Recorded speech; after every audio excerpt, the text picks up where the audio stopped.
Year 1944. Europe had endured 5 years of war and fire. Berlin had not yet fallen, but from the skies above, Germany's fate was being decided day by day. Waves of American and British bombers crossed the North Sea, unleashing thousands of tons of bombs on cities, factories, and railways. The German Luftwaffe, once the pride of the Third Reich, was now being ground down to exhaustion. Veteran aces like Galland, Barkhorn, and Hartmann watched their squadrons dwindle as the skies over the Reich slowly became Allied territory. In that desperation, Germany pinned its hopes on a miracle, a weapon that could turn the tide. And then it appeared, the Messerschmitt Me 262, the world's first operational jet fighter. The idea of a jet-powered fighter was not entirely new. As early as the late 1930s, German engineers had experimented with gas turbine engines, but the technology was still too immature. Piston engines ruled the skies, and few believed a machine powered by compressed air could ever replace the brute force of propellers. Yet war breeds boldness. As bombs rained ever heavier over Germany, the Reich Air Ministry, RLM, tasked Messerschmitt with developing a jet-powered interceptor, something fast enough to outrun any Allied bomber. The Project 1065, was born, and engineer Willy Messerschmitt knew this was not just a technical challenge. It was a race against time and survival itself. The first prototype, Me 262 V1, debuted in 1941, but had to rely on a Junkers Jumo 210 piston engine merely to test flight control.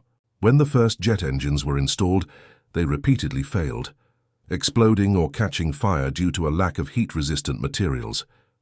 Germany, under embargo, faced severe shortages of tungsten and chromium, critical for turbine blades.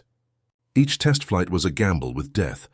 An engine could explode right after ignition. Yet the engineers persisted. Finally, in the summer of 1942, after countless failures, the Me 262 made its first true flight powered solely by jet engines, a moment that opened a new era in aerial warfare. But instead of immediate production, politics intervened. Adolf Hitler, ever fascinated by miracle weapons, insisted the Me 262 be modified into a jet bomber rather than a pure fighter. He believed only by striking back with surprise ground attacks could Germany reverse its fortunes. His interference delayed the project nearly 2 years as engineers redesigned and rearmed the aircraft, while the air war tilted irreversibly toward the Allies. Luftwaffe generals like Adolf Galland, who understood the Me 262's true potential, repeatedly begged the Führer to let it serve as a fighter, but their pleas were ignored. Galland famously lamented, "If we had 300 Me 262s right now, the skies over Germany would change color." That dream never came true. By early 1944, when the war was already lost, the Me 262 finally entered mass production. It was a machine of ore twin Junkers Jumo 04 jet engines slung under swept wings, a sleek metal fuselage, enclosed cockpit, and 430mm Mk108 cannons capable of shredding a B-17 in seconds. Its top speed exceeded 870 km/h, nearly 200 km/h faster than any propeller fighter. For German pilots, pushing the throttle on a jet engine was a surreal sensation. The aircraft surged forward like a silver bullet, leaving a pale blue trail in that eerie whine later described by Americans as the howl of the devil. Allied pilots encountering the Me 262 for the first time were stunned. One moment it was there, tearing through bomber formations, and the next, it vanished beyond sight. The first reports of German jet planes reached Allied command in mid-1944. At first, many dismissed them as mistaken sightings of modified FW-190s or Me-109s. But surviving pilots insisted they had seen something utterly different, so fast even radar could barely track it. When fragments of a downed Me 262 were recovered, Allied commanders realized they were facing a technological leap that could alter the course of the war. For Germany, the Me 262 became a symbol of final hope. Propaganda hailed it as the Schwalbe, the silver swallow of the Reich, a herald of rebirth. Newsreels showed jets taking off, promising that the wonder weapon would soon sweep Allied bombers from the skies. But behind that gleaming image lay grim reality. Germany no longer had the fuel, materials, or trained pilots to sustain such an advanced aircraft. Each Me 262 consumed 3 times the fuel of a piston plane, while supply lines lay in ruins. Many jets sat grounded for lack of spare parts, or because their pilots hadn't yet mastered the controls. Meanwhile, the US Air Force's dominance only grew. Every day, thousands of P-51 Mustangs escorted vast bomber formations deep into German airspace. For Mustang pilots, hearing rumors of a German jet was both thrilling and terrifying. Some dismissed it as myth. Others braced for a fight they might not survive. The skies over Europe in late 1944 became a crossroads of 2 worlds, the old and the new, propeller and jet, human courage and machines ahead of their time. Then, on October 5, 1944, the impossible happened. Over Asselt, Netherlands, Canadian pilot Flight Lieutenant Tony Gaze of the Royal Air Force spotted a silver blur streaking through a bomber formation. Diving hard, he gave chase in his Spitfire and realized he was pursuing the legend itself, a real Me-262. Though vastly slower, Gaze caught it as it throttled down to land. In that fleeting moment, he fired. His rounds ripped through the jet's fuselage. It burst into flames and crashed into a field. The first Me-262 ever shot down in history. It was more than a personal victory. It proved that even a miracle weapon could bleed. The news spread quickly. Allied pilots learned the Me-262's weakness. During takeoff and landing, the jet was nearly helpless. A new tactic emerged: wait, ambush, and strike in those brief moments when the Silver Demon was most vulnerable. But that would be a story for the chapters ahead. For the Germans, the Me-262 remained a point of pride, proof that their ingenuity and ambition had not yet died. But in history's eyes, it became a paradox, a technology too far ahead for a nation already too broken to wield it. In the fleeting moments when the Me-262 soared skyward, leaving behind its thin blue trail, perhaps German pilots truly felt they held a miracle in their hands, unaware that it was also the final flash before darkness swallowed the Reich. When the Me-262 officially appeared over Europe in mid-1944, it seemed like a creature from the future. Allied pilots who encountered it for the first time were stunned. Instead of the familiar roar of piston engines, they heard a deep, drawn-out howl, like wind rushing through a steel tunnel. One American pilot later recalled, "I only caught a flash of silver streaking by, and then our formation just scattered. We'd never seen anything move that fast." In an instant, the Me-262 made the P-51 Mustangs and Spitfires seem like relics from another age. At nearly 900 km/h, the Me-262 didn't just outperform its rivals, it redefined aerial combat itself. The heavily escorted B-17 and B-24 bombers suddenly became fragile targets. The Me-262 could close in, unleash a burst from its 30mm Mk108 cannons, and vanish before anyone could react. A single salvo could tear a B-17 apart like paper. German ace Franz Schall once downed 4 bombers in less than 3 minutes. For many, this was proof that Germany still held a spark of technological magic, a weapon that might have changed the war if used properly. Yet behind its brilliance lay tragedy. The Me-262 was too advanced for its time, and it arrived at the worst possible moment. Its Jumo 004 jet engines, the heart of the aircraft, were engineering marvels, but also ticking time bombs. With Germany desperately short of heat-resistant materials, engineers had to use cheap iron alloys instead of expensive nickel-chrome. As a result, turbine blades cracked easily under heat, limiting each engine's lifespan to roughly 25 flight hours, a pitiful number compared to the thousands of hours typical piston engines could endure. Every Me-262 pilot had to learn to speak to the engines. They were forbidden to push the throttle suddenly. Doing so could trigger a flameout or even an explosion. A single rash movement could send fire surging back through the turbines, melting the blades and blowing the aircraft apart. While Mustang pilots could accelerate or dive within seconds, Me-262 pilots had to operate with slow, precise patience. They used to joke, "If you shove the throttle forward too fast, you'll miss dinner tonight." Even starting the Me-262 was a nightmare. Each of its 2 Jumo 04s needed a separate BMW 2-cylinder gasoline starter engine buried inside the fuselage, a clumsy, failure-prone system. Takeoff became a ritual. Ground crews fueled, primed, spun up the turbines and waited for stable revolutions before the pilot dared to advance the throttle. The process took at least 10 minutes, an eternity on an airfield where minutes could mean life or death. But once airborne, the Me-262 truly became the king of speed. It could climb twice as fast as a P-51 and break free from any pursuit. Many American pilots later described their frustration, chasing a silver blur that simply vanished into the horizon. Germans called it Schwalbe, swallow, for its graceful flight and slicing speed. The bomber variant Sturmvogel or Stormbird symbolized the dying Reich's final hope. Despite its power, the Me-262 had fatal flaws. Its takeoff and landing speeds were dangerously high, around 220 km/h, nearly double those of other aircraft. On short or wet runways, piloting the jet was a gamble. A single gust or rough touchdown could snap its fragile landing gear, destroying the aircraft. Many veteran pilots died not in combat, but during takeoff, engines flaming out or wheels collapsing halfway down the strip. Its combat range was also short, barely 1,000 km, since the jet engines devoured enormous amounts of fuel. By 1944, with Germany's oil reserves collapsing, most squadrons could only fly a few training missions before grounding their planes.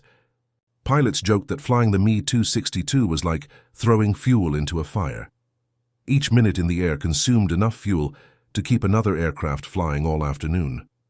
The Me-262's greatest weakness and its undoing came during takeoff and landing.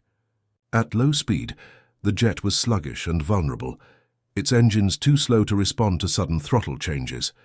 Allied pilots soon discovered this. Chasing a Me-262 in flight was hopeless, but catching one near its base was another story. They began ambush tactics, waiting outside known jet airfields to strike as the Me-262s lifted off or came into land. By late 1944, Mustang and Tempest squadrons had adopted the new jet hunting strategy, patrolling above suspected airfields, diving at full speed when they spotted a jet preparing to take off. Within seconds, the proud Silver Swallows became balls of fire. Many German pilots described the terror of being hit before their wheels even left the ground. Another factor sealing the Me-262's fate was poor pilot training. Flying a jet required a deep understanding of turbine behavior, airflow, and combustion control, concepts alien to pilots raised on piston engines. But by 1944, Germany had no time left. New pilots were rushed into jets after only a few hours of instruction. Some had never even flown a Me-109 or FW-190. The result was catastrophic. Accidents from handling errors and technical failures accounted for nearly 30% of all Me-262 losses, more than those shot down in combat. Luftwaffe engineers knew these flaws well, but they were powerless to fix them. The Reich was collapsing. Factories bombed, materials scarce, workers gone. Many Me-262s left assembly lines unpainted, without gun sights, and with maps printed on school paper in their cockpits. The Me-262 was born to rule the skies, yet it was thrown into a war already lost. Still, in the hands of skilled pilots, it remained terrifying. German ace Adolf Galland once said, "Flying the Me-262 felt like living in another century." He and men like Walter Novotny and Georg Peter Eder tried to turn the jet into the Luftwaffe's final trump card. But each victory was only a flicker in the deepening darkness. The Luftwaffe was exhausted, and even the fastest Silver Swallows could not outrun the storm consuming their nation. The Me-262 stands as a timeless paradox of war, a marvel of technology born too late, unmatched yet doomed. In a perfect world, had Germany fielded it 2 years earlier, the air war might have been different. But reality was harsher. No machine, however advanced, could win without fuel, factories, and human will. When the last Me-262s took off in the winter of 1945, the skies over Germany no longer held victory, only smoke and ash. The silver jet still roared, but no one believed they could save the Reich. And with each one that fell, it wasn't just metal that shattered, but the fading dream of a miracle weapon, once hailed as the final hope of a dying empire. When the first Me-262s took off from Lechfeld and Rechlin, the skies over Germany seemed to tremble. Allied pilots, long accustomed to familiar dogfights, suddenly faced something utterly alien. They described the Me-262 as a silver arrow slicing through the air, a machine that no radar or aircraft could catch. In those first few weeks, the German jets sowed terror among American bomber formations. A single Me-262 could rush into a group of B-17s, unleash four 30mm cannons, and vanish into the clouds as if it had dissolved into the sky. Burning wrecks fell across the Ruhr Valley, and US Air Force reports contained only one bitter line: "We can't keep up." But what the Germans didn't expect was the tenacity and pragmatism of their opponents, the Mustang pilots. They knew one truth of war: nothing is invincible. If the Me-262 was a tiger of the skies, their mission was to catch it when its claws were tied. And soon they did. American intelligence engineers, after examining the wrecks of downed Me-262s, discovered the aircraft's fatal flaw: its jet engines lost power at low speeds. The plane was deadly only at high velocity, but during takeoff or landing, when the engines were unstable, it was nearly defenseless. German pilots had to follow a long startup procedure, engaging auxiliary motors, warming turbines, and cautiously throttling up. During that time, the Me-262 was nothing more than a steel bird chained to the runway. To the US Air Force, that was a golden opportunity. By late 1944, Mustang squadrons, especially those of the US 8th Air Force based in England, adopted a new tactic: airfield ambush. Each morning, pilots took off early and circled above airfields believed to host Me-262s, Lechfeld, Neuburg, Acme, or Rheine. They split into pairs, one high above observing, the other patrolling low and ready to strike. Pilots compared it to shark hunting in shallow waters. Don't chase it while it's raging. Wait until it's trapped. The first ambushes were silent, but deadly. One October morning in 1944, pilot Chuck Yeager, later famous for breaking the sound barrier, and his 357th Fighter Group spotted a Me-262 preparing to take off near Munich. Yeager climbed toward the sun, waited for the exact moment the jet lifted off, and dove. Seconds later, the Me-262 exploded into a ball of fire. He later recalled, "If they get 500 meters in the air, you lose. But if you catch them while their wheels are still down, you're the hunter." The Luftwaffe quickly realized the danger. They began deploying FW-190s and Me-109s as airfield guards to protect jets during takeoff and landing. But this created a bitter irony. Instead of unleashing the Me-262 for attack, they were forced to use precious fighters to defend them, assets too valuable to risk. Even then, it wasn't enough. The Mustangs were fast, agile, and could loiter for hours, while FW-190s, short on fuel, had to withdraw early. One brief lapse, and the skies above the airfields erupted in flames again. The Mustang pilots didn't rely on speed alone. They studied the enemy's rhythm. They knew jet bases operated mostly in the calm of dawn or dusk. They knew servicing the Jumo 004 engines took about 45 minutes. They knew that after each sortie, all Me-262s had to land nearly simultaneously. A perfect trap if timed right. Some Mustang groups circled patiently for hours, waiting for the faint whine of turbines. When that sound reached their ears, they dove like hawks upon prey. One of the most famous ambushes occurred on February 25, 1945, when the 55th Fighter Group spotted four Me-262s landing at Neuburg Airfield. Led by Lieutenant Norman Green, they split into two wings, one attacking head-on, the other blocking the retreat. In 60 seconds, three Me-262s were shot down, the fourth exploded on the runway. That day, the Luftwaffe lost 4 elite pilots, and the Americans knew their new tactic had worked. Soon, airfield ambushes spread across Europe.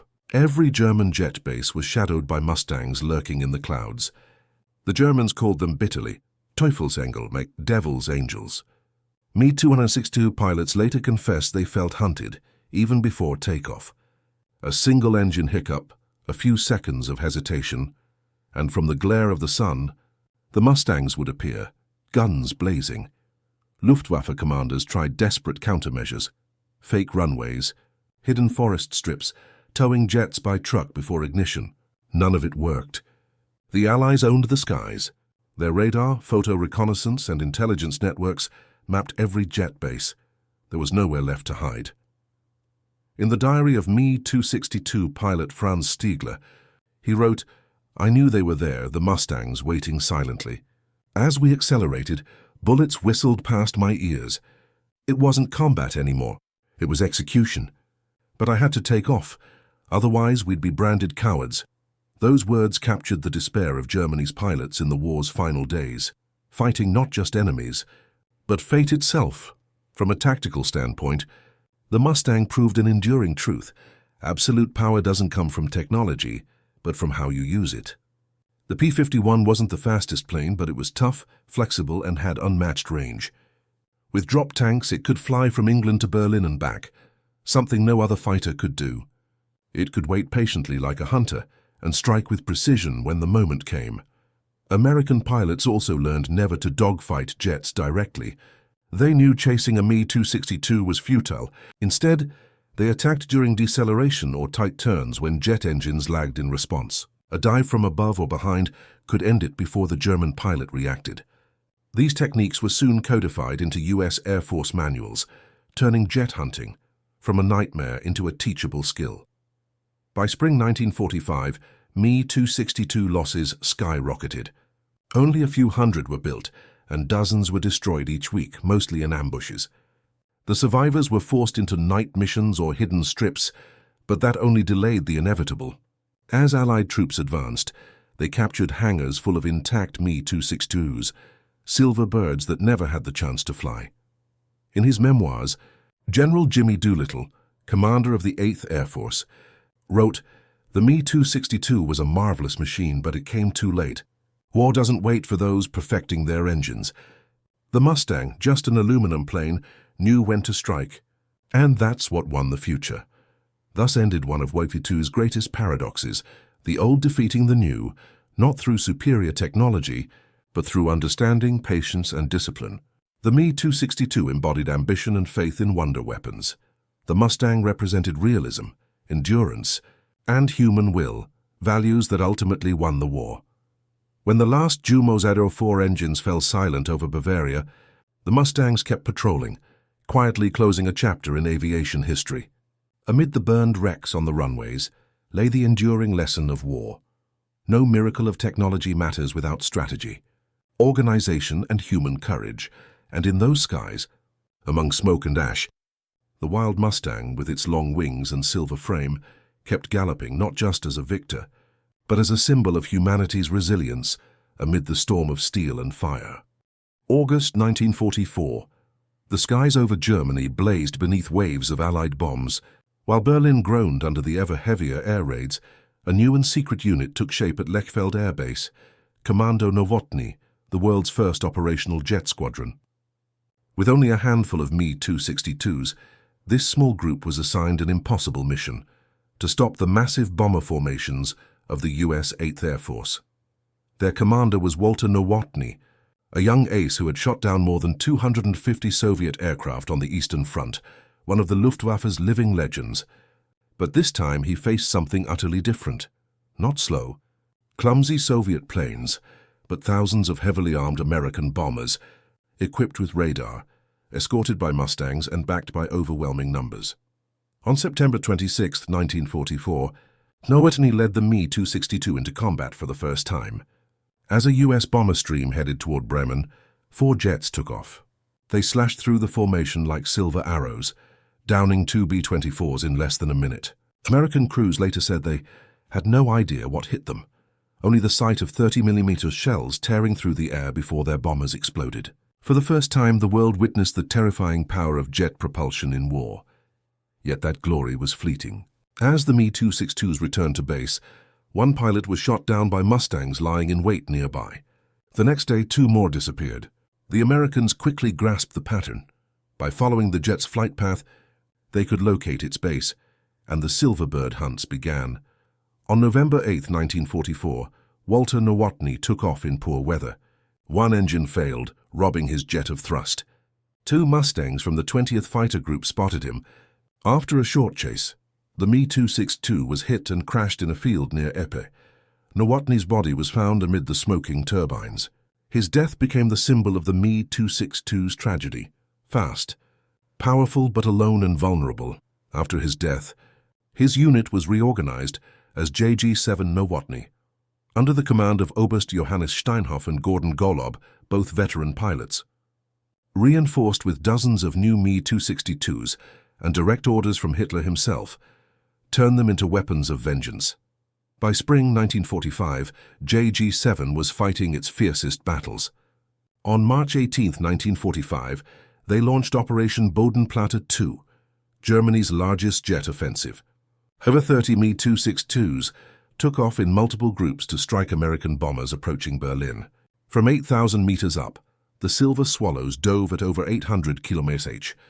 In under 20 minutes, they destroyed 12 B-17s and B-24s, sending shockwaves through the American ranks. But the price was staggering. 14 Me-262s lost, most while landing. When the survivors returned, many realized their squadron was nearly gone. Steinhoff later wrote, "We were no longer fighting to win, only to delay the inevitable for a few more days." One of the most famous duels occurred on February 25, 1945, between American ace Chuck Yeager and Me-262 pilot Walter Gosner. While escorting B-17s, Yeager spotted a flash of silver below. Diving from above, he used his altitude advantage. Gosner tried to climb, but his engines lagged. Within seconds, Yeager's .50 caliber rounds ripped through the fuselage. Gosner bailed out and survived. Yeager claimed one of the few piston engine kills against a jet, but fortune didn't always favor the Americans. On April 9, 1945, German ace Heinrich Baer, commander of JG-7, took off with 3 wingmen to intercept B-17s over Magdeburg. Within 10 minutes, Baer shot down 3 bombers and 1 Mustang before vanishing from radar. He survived, crash-landing his Me-262 riddled with bullet holes, proof that, in expert hands, the jet remained a true nightmare. Still, despite occasional victories, the Luftwaffe's overall strategy had collapsed. Every time a Me-262 took off, the Allied reconnaissance network sprang into action. British and American radar tracked the jets, relaying their paths to Mustang patrols. Thousands of anti-aircraft guns guarded the bomber streams. Each Me-262 faced not just an opponent, but an entire modern war machine, and no speed could outrun that. One of the final battles came on April 10, 1945, near Munich. 27 Me-262s from JG-7 clashed with more than 1,000 American aircraft. It was no longer combat, it was desperation. The jets dove into the iron storm like falling stars, carrying the last hopes of the Reich. When it ended, 10 American bombers were lost, but the Luftwaffe had sacrificed 19 jets and 12 of its best pilots. JG-7 ceased to exist. At the same time, another special unit emerged, KG-51, the bomber version of the Me-262, nicknamed Sturmvogel, Stormbird. Equipped with 250-kilo bombs, they attacked Allied forces near the Rhine, but their speed made bombing nearly impossible. Pilots had to dive at over 700 km/h and drop by instinct. A single misjudgment meant instant death. Many called it suicide by jet. By late April, the Luftwaffe had only a few dozen Me-262s still operational. Yet some pilots refused to surrender. Legendary General Adolf Galland, demoted by Hitler, formed his own elite jet unit, Jagdverband 44 JV-44, gathering the last surviving aces, Heinz Baer, Walter Krupinski, Johannes Steinhoff. They called themselves Galland's Circus. Their jets bore bright red undersides marked Achtung, jet operations, though German flak crews wouldn't shoot them by mistake. From Munich-Riem airfield, JV-44 fought the Luftwaffe's final battles. On April 26, 1945, Galland personally led a sortie against American bombers, downed 2 B-26s, then was hit and forced to bail out. Captured by U.S. troops, still wearing his Me-262 flight suit. Galland later admitted, "We knew we had lost. We just wanted to lose with honor." On May 8, 1945, Germany surrendered. As Allied forces overran the last airfields, they found hundreds of Me-262 wrecks, some still on the runways, engines warm, never having flown. A few pilots were captured still cleaning their cockpits, convinced new orders would come. But the skies of Germany had fallen silent. The duels between Mustang and Me-262 closed a tragic, epic chapter in aviation history. They weren't merely clashes of aircraft, but confrontations between two worlds. One driven by dreams of a jet-powered future, the other by the hard reality of strategy and production. Each Me-262 shot down was more than a technical loss. It was a fragment of the belief that technology alone could save a collapsing empire. Yet even in defeat, the Me-262 left a lasting mark. It was a prophecy forged in steel, heralding a new era of warfare where speed, aerodynamics, and jet propulsion would redefine the skies. American pilots who once fought it later confessed, "We never hated the Me-262, we respected it. It was the future. It just happened to be born on the wrong side of history." Winter 1945. Germany was no longer the mighty empire that had once terrorized Europe. In the skies, the Me-262, the Luftwaffe's final symbol of pride, still struggled to take flight amid smoke and fire, but its glory days were over. Each time a Jumo 004 engine roared to life, it was a gamble with death. Many jets were destroyed before even leaving the runway, ambushed by Mustangs diving out of the clouds. Those that managed to ascend found themselves facing hundreds of Allied aircraft, a hopeless battle between cutting-edge technology and grim reality. Over 1,400 Townsend Me-262s were built, yet most never flew. American bombers shattered production lines, while shortages of J-2 fuel meant squadrons could only fly a few hours each week. Many jets sat idle in hangars, cannibalized for spare parts or buried in forests to hide from bombers. Meanwhile, the US unleashed thousands of P-51 Mustangs, P-47 Thunderbolts, and B-17 and B-24 bombers, dominating Europe's skies. The war was no longer one-on-one dogfights. It was an industrial storm of steel and fire. The Luftwaffe suffered a desperate shortage of experienced pilots. Legends like Adolf Galland and Walter Nowotny were dead or wounded, leaving behind teenagers 18 or 19 years old to fly jets they barely understood. Their training often consisted of a few takeoffs, some gunnery practice, and a single landing attempt. Many died on their first mission. Galland once said bitterly, "We had the best aircraft in the world, but no pilots left who could fly it." At the same time, the Americans perfected their aerodrome strike strategy, bombing and strafing jet airfields relentlessly. They didn't just target the Me-262s. They annihilated everything around them: fuel depots, runways, hangars, even supply trucks. Whenever intelligence discovered a new jet base, P-51s and B-17s would rain destruction within 24 hours. Each bomb that fell was another artery, cut from the Luftwaffe's lifeblood. By March 1945, nearly all Me-262 bases in Western Germany were paralyzed. Yet even in this death spiral, moments of brilliance remained. Under the right conditions, the Me-262 still demonstrated terrifying power. In one engagement, just 4 jets shot down 12 B-17s in minutes, too fast for American gunners to react. But those flashes of triumph came at a heavy cost: ruined engines, empty fuel tanks, and bases soon discovered by Allied reconnaissance. By April 1945, only about 50 Me-262s were operational, scattered and starved of fuel and ammunition. As the Allies crossed the Rhine and advanced into Germany, many Luftwaffe pilots destroyed their jets to prevent capture. Others tried to flee to Switzerland or Austria, leaving behind burned wrecks in snowy fields. Then the Me-262, pride of German engineering, ended in ashes and isolation. After the war, the Allies raced to recover intact jets. American and Soviet engineers treated the Me-262 as a technological treasure. Every bolt, turbine blade, and aerodynamic contour was meticulously studied. From it emerged the Lockheed P-80 Shooting Star, Britain's Gloucester Meteor, and the Soviet MiG-15, all carrying the DNA of the German design. Through secret programs like Operation Paperclip, many Luftwaffe scientists and pilots were recruited to continue their work in the US. Ironically, the technology meant to save Germany became the foundation of global jet aviation. Strategically, however, the Me-262 was a bitter lesson. It proved that technology alone cannot replace organization, training, and logistics. Germany's blind faith in miracle weapons reflected a desperate hope that one leap in engineering could reverse inevitable defeat.